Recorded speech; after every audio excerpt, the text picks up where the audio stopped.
L'obiettivo è quello, come abbiamo sempre detto, mantenimento della capacità produttiva e quindi dobbiamo essere vigili e la tutela dell'occupazione, per cui oggi qui chiudiamo la vicenda Safilo per questa prima parte e poi avremo questo focus sull'occhialeria. Il 18 gennaio scorso il primo incontro, sul tavolo la notizia eclatante: Safilo non ritiene più strategico lo storico stabilimento di Longarone.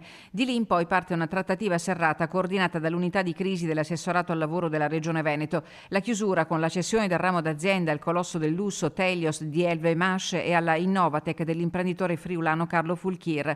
Un lavoro enorme riassunto stamattina al tavolo del comitato di sorveglianza socio-istituzionale riunito a Longarone. Essere riusciti a ricollocare 460 lavoratori attraverso l'operazione che abbiamo fatto, diciamo fin dall'inizio sembrava quasi una cosa impossibile, oggi ci siamo riusciti, ma abbiamo garantito anche la retribuzione e l'occupazione e non abbiamo creato nessuna difficoltà nell'ambito sociale sul territorio. L'attenzione, come dire, sarà alta perché purtroppo la Safilo non c'è più, abbiamo perso un'importante azienda nel territorio.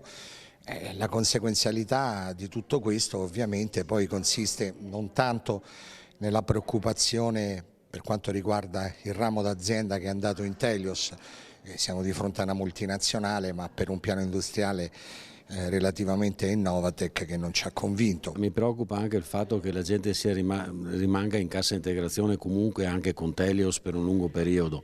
Questo lo abbiamo ovviato con la compensazione sulla retribuzione al 100% e siamo tutti orgogliosi di aver portato a casa questo risultato.